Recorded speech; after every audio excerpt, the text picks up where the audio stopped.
Donc, bienvenue à tous pour cette présentation de l'Observatoire métropolitain de l'énergie. Euh, on va aujourd'hui vous présenter, grosso modo, quels sont les objectifs d'abord derrière cet outil et comment on peut s'en servir en tant que partenaire, en tant que citoyen de la métropole. Et vous proposer une prise en main en direct sur le navigateur web qui sera assuré par Laurent Cornaggia d'Artelis, le bureau d'études qui a conçu donc cet outil. Dans quoi on s'inscrit? On s'inscrit dans le schéma directeur des énergies, euh, qui avait vocation, dans un de ses objectifs était de mettre à jour le diagnostic énergétique territorial qui avait été réalisé pour le plan climat notamment. Donc, dans ce diagnostic, on retrouve principalement deux volets, le volet consommation énergétique et le volet production et potentiel de production d'énergie renouvelable. Dans les consommations ici, on retrouvera dans l'observatoire la facture énergétique des ménages, la facture énergétique du territoire et de ses entreprises. On retrouvera les émissions énergétiques de gaz à effet de serre et on retrouvera également les impacts sanitaires et en termes de polluants atmosphériques de toutes ces consommations. Dans la partie production, on s'intéressera à différentes filières et vous aurez l'occasion de voir qu'on peut s'approprier différentes, y compris à une échelle individuelle, on va dire, les potentiels existants sur le territoire pour produire de l'électricité et de la chaleur renouvelables. Donc, l'ensemble de ces productions, on va dire, brutes, ont été mis en forme de manière cartographique ou graphique et sont accessibles aujourd'hui sur un outil open source en ligne qui s'appelle donc l'Observatoire métropolitain de l'énergie et qui vise à mettre en forme l'ensemble de ces données-là et à les rendre accessibles au plus grand nombre. Donc, quelle est la philosophie derrière cet observatoire-là qui a été conçu avec les services et avec les partenaires pourvoyeurs de données de la métropole? Les grands principes, c'est d'abord une forme de partage et de transparence autour des données liées à l'énergie qui constitue, on va dire, un commun et qui constitue quelque chose qui a vocation à être, à être public et commun à tous les acteurs. Il y a une forme d'outil de mobilisation également. C'est-à-dire que cet outil-là a vocation à être une interface aussi de coopération entre différents acteurs qui ont entre différentes forces vives, entre différents partenaires pour mettre en œuvre la transition énergétique sur le territoire. Et enfin, il a vocation à être évolutif et collaboratif, donc dans le sens où ce qu'il est aujourd'hui ne préjuge pas des fonctionnalités, des usages qui seront développés demain, et on espère qu'ils seront nombreux. Donc, c'est une première brique, on va dire, et qui a vocation à se déployer, à se développer au fil des années. Donc, à ces grands principes sont adossés des objectifs un peu plus opérationnels, notamment le fait qu'ils visent à rendre compte de l'action publique climatique et énergétique de la métropole. C'est un outil, dans ce sens-là, d'évaluation et qui permettra de faire le bilan de ce qui a été fait, de ce qui n'a pas été fait. C'est un outil qui vise à aider à la décision. Donc, on peut, grâce à cet outil, juger de la pertinence de continuer à s'engager sur telle ou telle politique publique ou au contraire de réorienter nos priorités à moyen terme vers plutôt tel autre secteur, etc. Donc, c'est à ce titre-là aussi un outil de la décision politique et technique. Il a vocation à être mis à jour annuellement par les services de la métropole, qui sera porté par les services, et à être enrichi, toujours dans cette vision évolutive. Il a vocation à venir s'enrichir de manière continue avec des nouveaux jeux de données, avec des nouvelles représentations. Ça, c'est un petit peu les grands principes, les grandes lignes directrices qu'ont fondé la consolidation et l'élaboration de cet outil. Maintenant, en termes d'architecture, il y a quelques grandes briques qu'on va vous détailler plus en détail. D'abord, il y a un tableau de bord général qui nous donne les grands indicateurs métropolitains, où on retrouve, le résumé, la synthèse, on va dire, de ce qui importe, en tout cas, quelques indicateurs importants.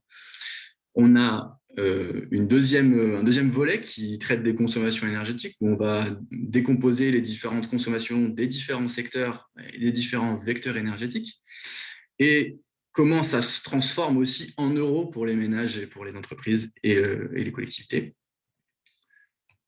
Il y a la production énergétique qui décompose les différentes sources de production, donc réseau de chaleur, photovoltaïque, etc. On y reviendra tout à l'heure. Il y a les émissions énergétiques, c'est-à-dire que cette consommation énergétique se transforme, a un impact en termes d'émissions de gaz à effet de serre. Et on analysera donc les émissions d'origine énergétique, les émissions de gaz à effet de serre d'origine énergétique, ainsi que les particules et polluants atmosphériques. Il y aura une brique sur les potentiels, donc où est-ce qu'ils sont localisés, donc, sous forme de cartographie notamment, sur le territoire.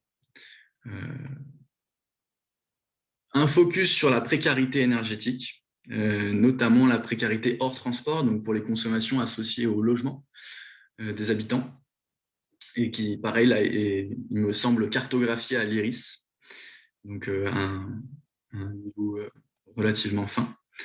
Et enfin, un focus sur la rénovation et sur les transports, qui pour l'instant, pour les transports, ne référence que la localisation des bornes de recharge électrique, mais qui peut-être demain pourra faire état d'autres productions et d'autres indicateurs. Sans plus attendre, maintenant qu'on a abordé les objectifs généraux et l'architecture générale, je vais passer la main à Laurent, qui va, dans un premier temps d'ailleurs, nous détailler la méthodologie et les sources des données qu'on va retrouver sur cet observatoire. C'est à toi, Laurent. Bonjour à tous, Laurent Correggia du bureau d'études Artélis, et merci Quentin pour me passer la main.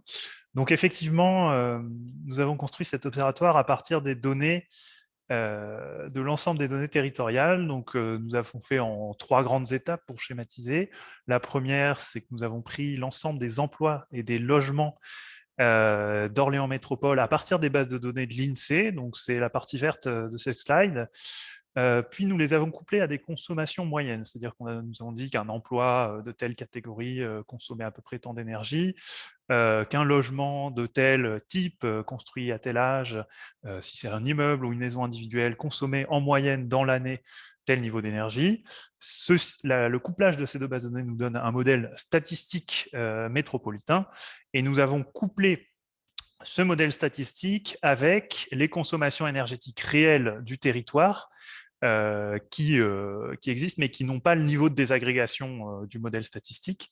Et ça permet d'avoir un modèle de consommation énergétique réel qui traduit les consommations effectives quand on agrège tout du territoire, mais à un niveau avec une désagrégation statistique importante. Donc on peut aller plus loin dans les consommations par secteur, par typologie de bâtiment, etc., dans une base de données assez complète.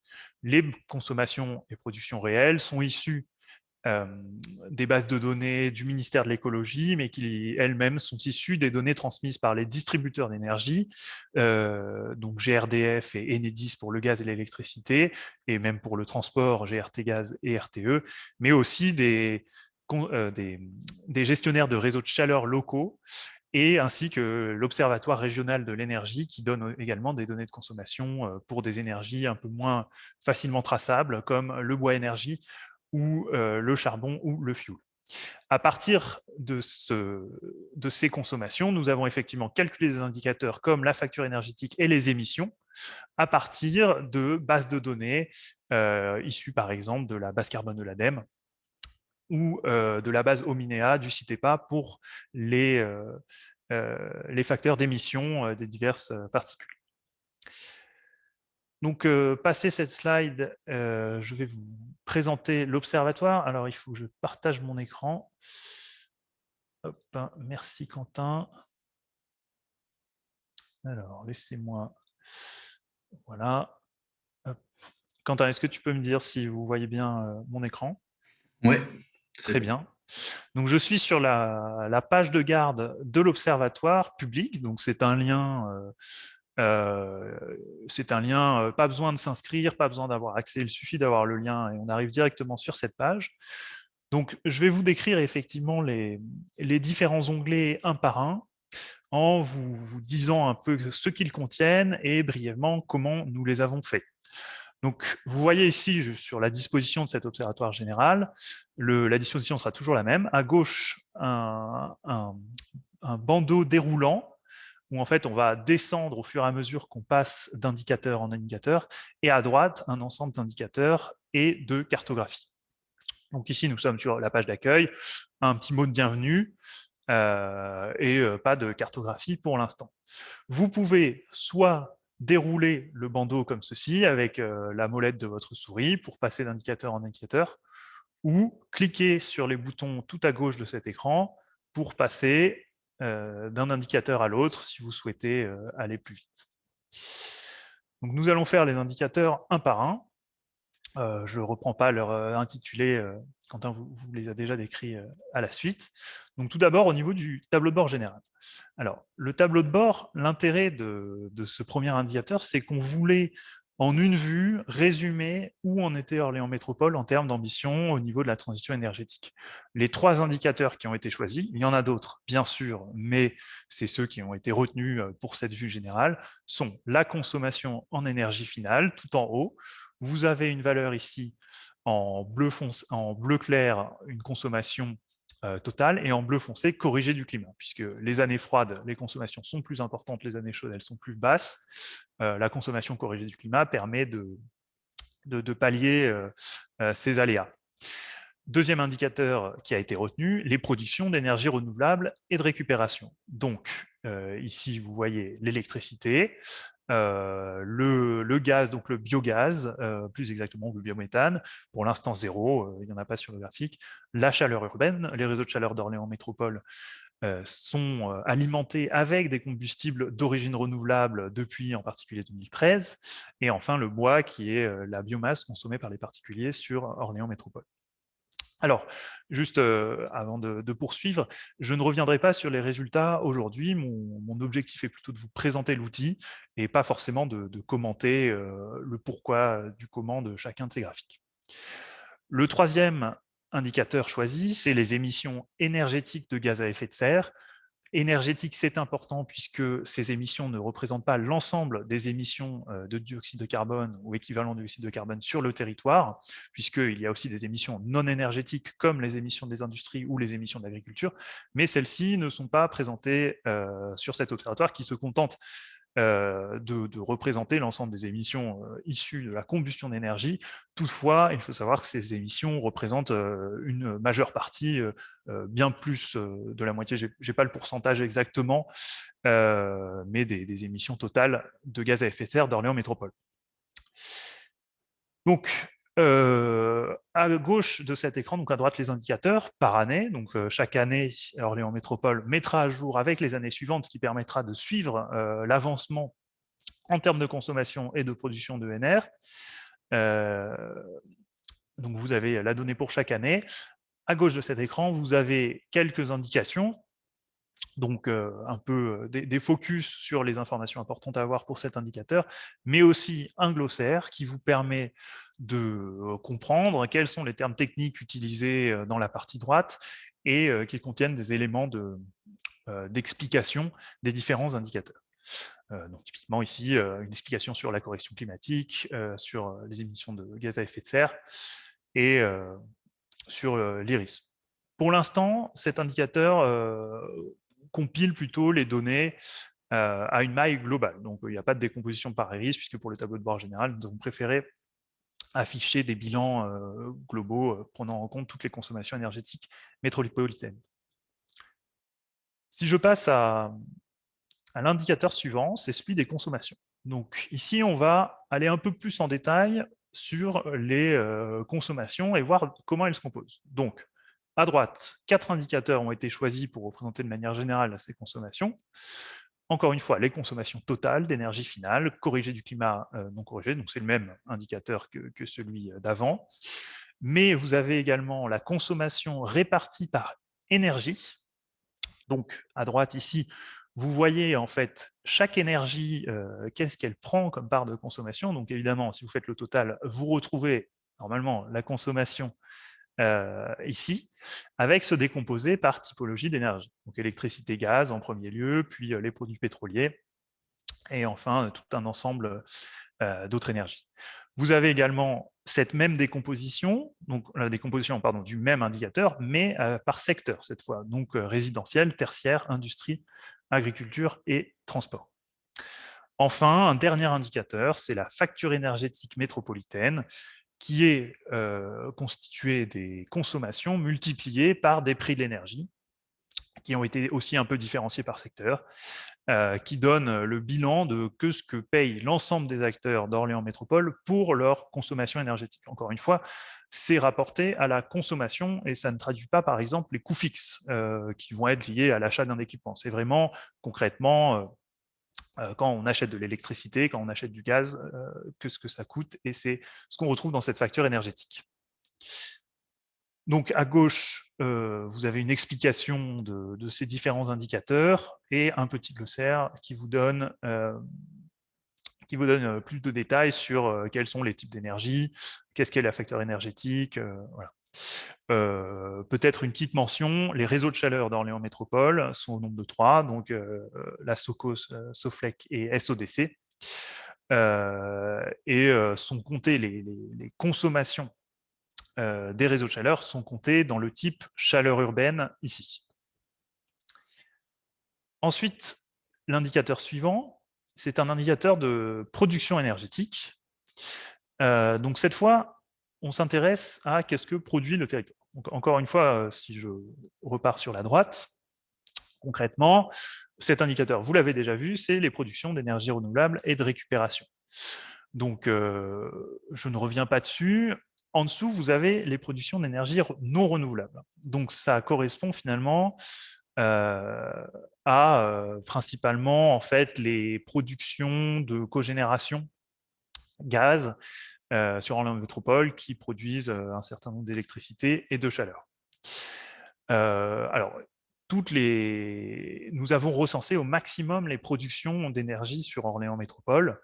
Il est possible que certaines productions ne soient pas comptabilisées ici, mais sont comptabilisées ici les productions de gaz, d'électricité et de chaleur urbaine que nous avons recensées. Les apports énergétiques du territoire à droite correspondent à la consommation moins cette production. Logiquement, c'est ce qui permet, c'est l'import d'énergie qui permet à Orléans Métropole de satisfaire ses besoins énergétiques. C'est confondu toute énergie, donc ça peut être à la fois du gaz, de l'électricité et d'autres énergies. Et le taux d'indépendance énergétique représente, cette fois, vous aviez la soustraction via les imports énergétiques, le taux d'indépendance énergétique va représenter plutôt une division entre la production ENR et les consommations. À droite, vous avez les émissions de gaz à effet de serre de ces producteurs qui correspondent en fait aux émissions, et vous voyez les mêmes tendances, à ces productions d'énergie non renouvelable. Donc quand vous avez une production d'énergie issue d'une cogénération gaz, cette figure compte finalement les émissions liées à ces producteurs. Donc à gauche, cette fois, une explication en détail de plus d'indicateurs. Voilà, donc typiquement émissions de gaz des producteurs, UTOM et réseau de chaleur hors biomasse surtout.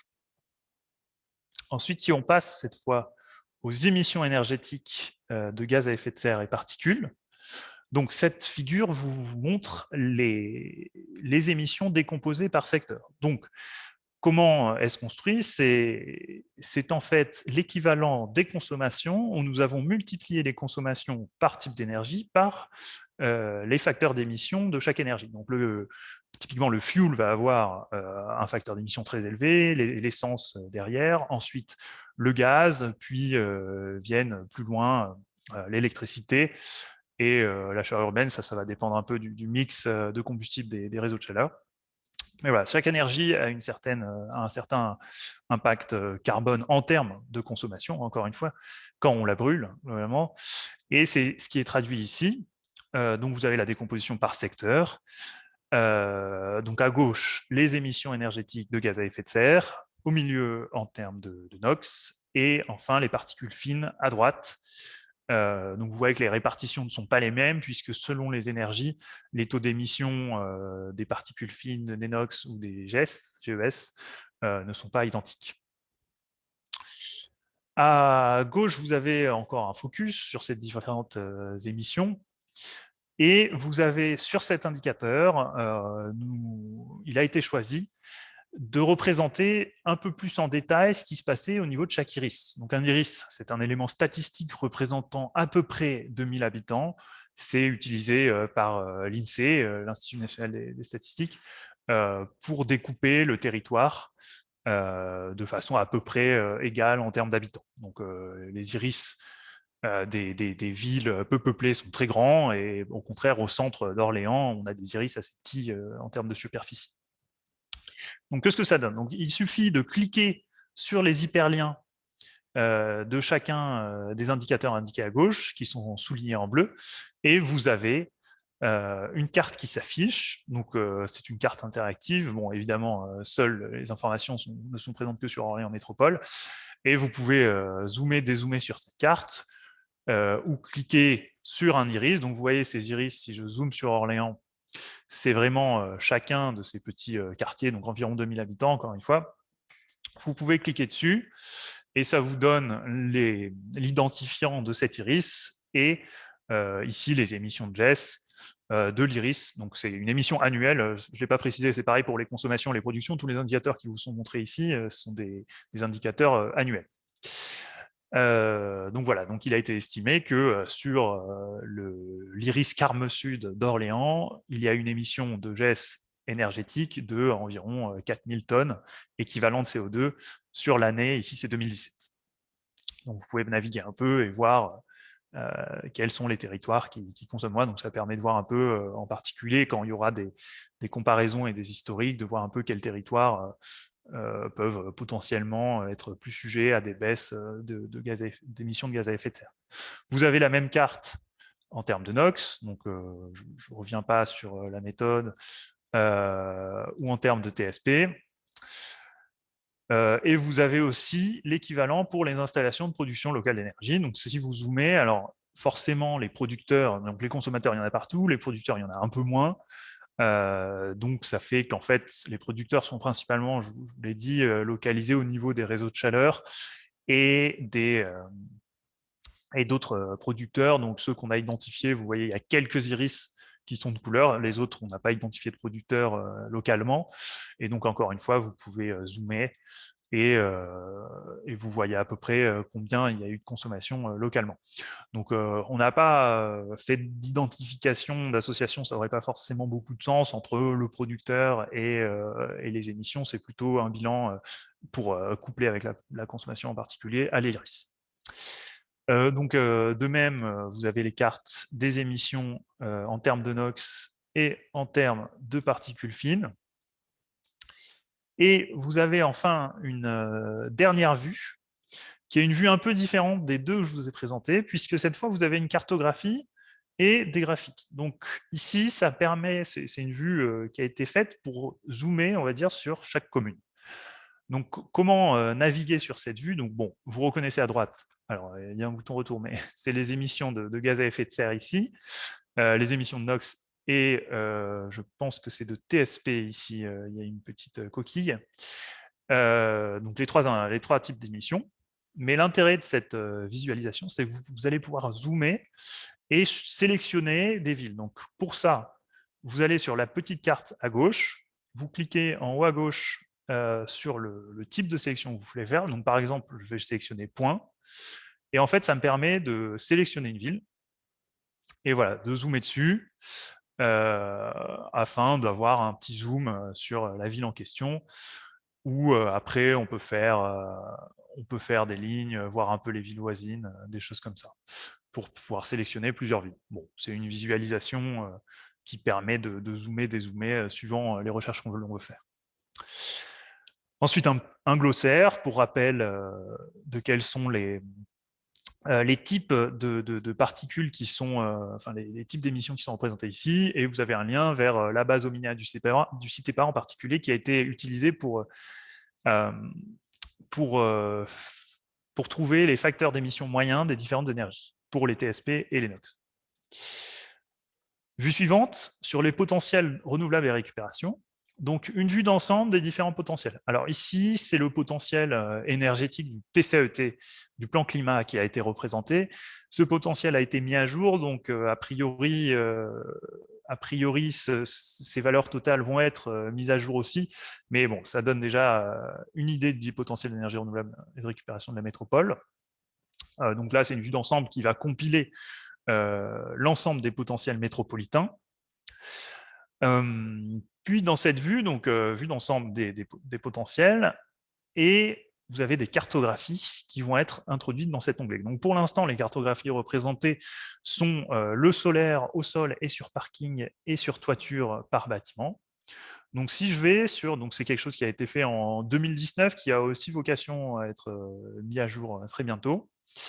Donc, si on va sur le soleil au sort plus parking, forcément, cet indicateur, brièvement, a été réalisé dans un premier temps dans le cadre du plan climat, puis a été repris par Artelis pour enlever en particulier les zones qui n'étaient plus à jour. Et cette carte a été faite par superposition de contraintes naturelles. Donc, naturel ou de type patrimonial ou législatif. Donc, en fait, le territoire dans les métropoles a été pris dans son intégrité, puis des couches de contraintes ont été superposées pour ne laisser à la fin que les zones où il y avait vraiment une potentialité de développer un projet solaire au sol. Donc ici, pour voir un peu à quoi ça ressemble, il faut zoomer sur les zones disponibles et cliquer sur les différentes couches. Donc, vous pouvez cliquer ici et vous voyez à peu près ici a été identifiée une surface au sol de 83 208 m², pouvant faire une production électrique estimée, hein, c'est bien une estimation, à 3 gigawattheures par an. Dans ce potentiel existe aussi le potentiel sur parking. Par exemple, ici, voilà, vous voyez ici que celui-là représente un parking avec une surface d'à peu près 11 000 m² et un certain potentiel ici. Donc, comme je vous l'ai dit, les valeurs qui sont sur ce webinaire seront actualisées prochainement. Mais voilà, ça donne une idée de où sont les potentielles installations de solaire au sol sur Orléans Métropole, avec une prise en compte d'un certain nombre de contraintes pour éviter de construire sur des zones type Natura 2000 ou inondables, etc. Le deuxième indicateur qui est présent dans cet onglet potentiel est l'indicateur de potentiel sur toiture par bâtiment. Donc on va zoomer tout de suite, c'est un indicateur qui est un peu plus, une cartographie qui est un peu plus dense, puisqu'en fait, pour chaque toiture d'Orléans Métropole, a été estimé un potentiel solaire. Donc, encore une fois, il faut zoomer pour voir un peu, si je dézoome, on ne verra plus rien. Mais maintenant qu'on zoome, on peut en fait cliquer sur chaque toiture d'Orléans Métropole, et ça donne un certain nombre d'indicateurs. Donc, là, je vais revenir un peu dessus, puisque cet indicateur est en particulier à être pris en main par les acteurs d'Orléans Métropole, puisque ça donne une première estimation du productible sur chaque toiture. Donc, ce qui a été fait, c'est pour chaque toiture d'Orléans Métropole, il y a eu une estimation de l'irradiation solaire annuelle. L'irradiation, c'est la quantité, grosso modo, de rayonnement solaire qui n'est pas à confondre avec le productible électrique possible. C'est-à-dire qu'entre les deux, le soleil envoie un rayonnement, il faut appliquer un facteur de conversion, l'efficacité du panneau solaire, en gros, pour transformer ce rayonnement en électricité qui pourrait être injectée sur le réseau ou consommée localement. Donc, cette carte de potentiel donne l'irradiation. Pour avoir le potentiel électrique, ça dépendra en particulier de la qualité du panneau solaire choisi, mais il faudra aller un peu plus loin que juste cette cartographie. Mais déjà, elle donne une idée de, bon, si on installe des panneaux autant que possible sur les toitures, combien ça peut absorber d'énergie. L'indicateur, enfin la donnée en elle-même, est présente par toiture. Donc, si vous cliquez sur une toiture, vous avez ici, en premier lieu, un identifiant qui pourra être important, je vais revenir dessus plus tard, une origine du bâtiment pour savoir un peu d'où a été sorti le profil, s'il y a une contrainte patrimoniale ou non, puis la valeur d'irradiation sur chaque mois, puisque forcément l'irradiation du soleil n'est pas la même sur chaque mois. Vous avez un bilan ici, donc en irradiation mensuelle, et enfin tout en bas, une irradiation annuelle qui donne l'estimation du productible sur la toiture en question. Alors l'estimation, pardon, de l'irradiation totale sur la toiture en question. Encore une fois, pour passer de cette irradiation à l'électricité produite, il faut appliquer le rendement du panneau photovoltaïque associé. Ce potentiel, il a été aussi associé à un productible par mètre carré. C'est-à-dire que, en fait, Orléans Métropole a dans ses bases de données ce même potentiel, sauf que à la place d'avoir une irradiation par toiture, il y a une irradiation par mètre carré. Donc c'est trop lourd à mettre en place dans l'observatoire, c'est-à-dire que la carte mettrait un temps important à charger. Donc, il a été préféré ici de vous présenter le potentiel par toiture. Mais sachez que si vous voulez aller plus loin dans l'estimation du potentiel solaire de votre toiture, il est possible d'envoyer à Orléans Métropole l'identifiant associé du cadastre, donc ce ID cadastre ici, et de demander la donnée au mètre carré. Donc ça vous donnera en mètres carrés avec les coordonnées ici, enfin, longitude, latitude, quel est le productible de chaque mètre carré, et ça pourra aller un peu plus loin. Laurent, oui. Je me fais le porte-voix de questions qui sont posées dans le chat. La première, ça concerne, est-ce que cette représentation tient compte des contraintes patrimoniales ou est-ce que là sont représentés l'ensemble des toits potentiellement mobilisables sans tenir compte de cette contrainte-là? Et la deuxième, c'est est-ce qu'il est tenu compte de l'orientation des toits? Alors, effectivement, ça prend en compte les contraintes. Alors, non, pardon. Donc, toutes les toitures sont représentées ici, sans prendre en compte les contraintes patrimoniales. Puisqu'en fait, il a été choisi de dire qu'il y avait un potentiel possible, mais après, la réflexion, c'était que les acteurs qui s'intéressaient à leur propre toiture, puisque finalement, ça, c'est quelque chose qui a plutôt à vocation à être pris en main par les individus habitants ou possédant les différents bâtiments en question, savaient quand il y avait une contrainte patrimoniale ou pas. Mais en tout cas, c'est bien l'ensemble des bâtiments d'Orléans Métropole qui a été cartographié ici. Par contre, dans le potentiel global, les contraintes patrimoniales ont été effectivement exclues. Mais disons que dans la cartographie de l'ensemble des toitures, ils ont été laissés. Ensuite, pour répondre à ta deuxième question sur l'inclinaison des toits, effectivement, ça a été pris en compte. Et j'ajouterais qu'ont été pris en compte les ombrages. C'est-à-dire qu'il vit, forcément, c'est pas possible de voir, mais la topographie des toitures ont été prises en compte, leur orientation, leur pente et aussi donc, les ombrages adjacents. Donc c'est quelque chose qui n'est pas restitué ici, mais effectivement, quand une toiture, typiquement, si on prend un exemple ici, vous voyez qu'ici, il y a eu 454 mètres carrés analysés pour une production annuelle de 400 mégawattheures. Ça ne correspond pas à 1 mètre carré orienté optimalement fois la production annuelle. Il y a bien effectivement des facteurs de coupe qui ont été pris en compte pour prendre en compte justement les contraintes, les orientations et les ombrages. Merci. Donc voilà pour les potentiels. Donc pour l'instant, 2 potentiels présents en cartographie sur Orléans Métropole. Peut-être plus à venir, mais voilà, c'est des potentiels qui peuvent être pris en main par les différents acteurs territoriaux. Maintenant, pour aller sur l'indicateur suivant, c'est celui de la précarité hors transport. Donc la précarité énergétique, pour rappel, donc il y a le glossaire qui est ici, elle est définie comme un ménage est en situation de précarité énergétique quand une personne éprouve dans son logement des difficultés particulières à disposer de la fourniture d'énergie nécessaire.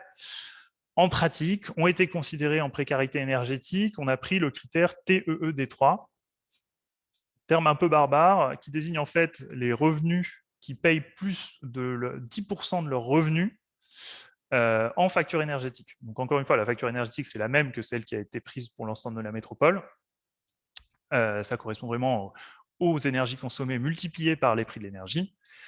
Nous avons regardé donc le nombre de ménages qui payaient plus de 10% de ses revenus via cette facture, ce à quoi nous avons enlevé tous les ménages qui n'étaient pas dans les 30% des revenus les moins élevés de la métropole. Donc c'est le D3, décile 3 de cet indicateur, et ça permet en fait d'exclure de ce diagnostic les ménages qui vont consommer beaucoup d'énergie et qui ont beaucoup de revenus, qui sont considérés comme n'étant, en tout cas avec cet indicateur, n'étant pas dans le critère de précarité énergétique choisi ici.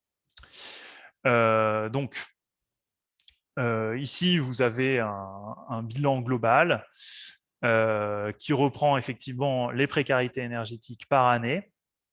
Donc, c'est le pourcentage total des ménages d'Orléans Métropole, qui varie selon les années, puisque pour le coup, la consommation associée, ce n'a pas été la consommation corrigée du climat, c'est bien la consommation brute. Donc forcément, les années froides, il y a plus de précarité énergétique que les années chaudes. Et à droite, vous avez la facture énergétique moyenne hors transport par ménage, qui a été prise en compte ici. Vous avez des clés de lecture qui sont situées en bas des graphiques. Je poursuis cette vue. Donc là, c'est une vue globale. Il y a des données aussi à l'IRIS qui existent, mais pour cet observatoire public, ce qui a été pensé, c'était plutôt un suivi global métropolitain. Donc ça permettra de voir à l'échelle d'Orléans Métropole comment cet indicateur évolue dans le temps. Puisque les évolutions, effectivement, peuvent être liées à la fois à la baisse des consommations, mais aussi à l'évolution des prix de l'énergie qui peuvent changer, pas forcément seulement augmenter d'ailleurs. Donc ça va influer forcément cet indicateur. Ensuite, au niveau des rénovations, donc les rénovations, cet onglet vise surtout à tracer un historique des différentes aides à la rénovation qui ont été apportées sur le territoire métropolitain. Puisqu'en fait, les données qui vous sont présentées ici sont issues des services d'Orléans Métropole et correspondent au budget et aux aides qui ont été fournis aux ménages d'Orléans Métropole, ménages ou particuliers ou entreprises, pour rénover leurs bâtiments, et ne recense pas l'intégralité des rénovations portées sur le territoire d'Orléans Métropole, puisque s'il existe des ménages qui font des rénovations, disons à leurs frais, qui ne vont pas chercher d'aide, elles ne sont pas comptabilisées ici. Donc vous avez ici un historique des différentes aides apportées par 3 fonds en particulier. Donc Orléans Métropole approvisionne en aide directement, l'Agence nationale de l'habitat également, et le fonds d'aide à la rénovation énergétique également. Donc MaPrimeRénov' n'a pas été intégré à ce bilan, d'ailleurs qui s'arrête en 2017 puisque ça n'existait pas, mais sur les années 2021-2022, si les bases de données sont publiques, elles pourront être potentiellement ajoutées à ce genre de vue. Ensuite, une cartographie ici a été sélectionnée pour présenter à l'IRIS les rénovations. Donc il y en a 2, pardon, le nombre de logements rénovés énergétiquement et le montant des travaux, et les répartitions des aides en 2017. Ça permet de se faire une idée de où sont allées les aides qui vous sont présentées ici. Donc en 2017, si je clique ici, donc vous avez les 2 indicateurs qui sont situés côte à côte, et encore une fois, vous pouvez zoomer et voir par exemple ici, voilà, vous avez sur cet iris, donc c'est encore une fois un découpage à l'iris qui a été fait, et sur cet iris, donc vous avez un montant des aides, pardon, là c'est pardon, là c'est pas les aides, c'est le budget total de la rénovation qui a été de 100 000 € ici. À droite, vous avez le nombre de rénovations qui a été mené sur chaque iris. Ça permet de se faire, donc ces 2 cartographies finalement permettent de se faire une idée d'où sont situées les rénovations et de quels sont les montants totaux des rénovations en question. Si on regarde maintenant les aides à la rénovation énergétique, donc on a vu auparavant le montant des travaux totaux, mais là, vous avez la répartition des différentes aides suivant les 3 fonds qui ont été présentés. Et là, c'est la même vue que l'autre fois, où vous pouvez sélectionner des communes et voir quelles sont en 2017 les aides qui ont été apportées aux communes en question.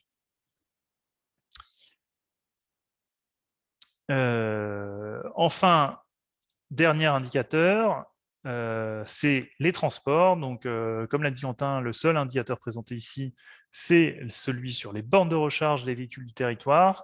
C'est aussi un indicateur qui est présent sur les open data d'Orléans Métropole. Sur cet indicateur, sur cette cartographie, pardon, vous pouvez zoomer pour voir quelles sont les bornes de recharge présentes. Et vous pouvez cliquer dessus pour voir un peu quelles sont leurs caractéristiques techniques. Donc, une borne de recharge, ce n'est pas forcément une seule voiture électrique qui peut s'y installer, puisque une borne de recharge peut avoir plusieurs points de recharge.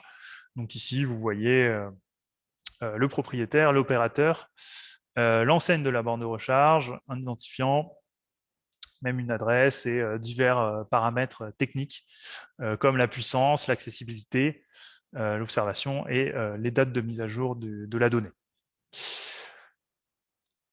Et enfin, dernier indicateur, dernier onglet sur l'observatoire, c'est le glossaire général qui reprend l'ensemble des termes qui ont été utilisés précédemment dans l'observatoire et donne un peu une explication sur qu'est-ce qu'il veut dire dans le cadre de l'observatoire et permet la bonne compréhension des différents indicateurs présentés ici. Voilà, j'en ai fini pour la présentation globale de l'Observatoire. Quentin, si tu veux me transmettre des questions. Merci Laurent. Alors, il n'y a pas eu de questions posées au fil de l'eau.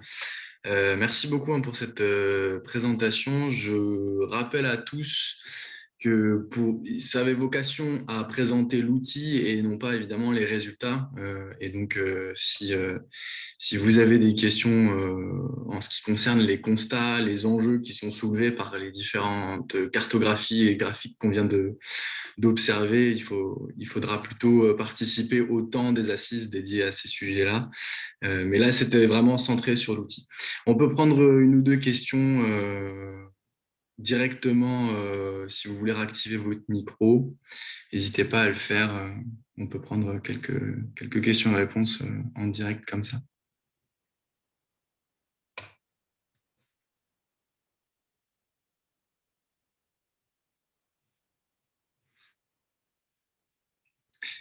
Ça devait être limpide. J'en suis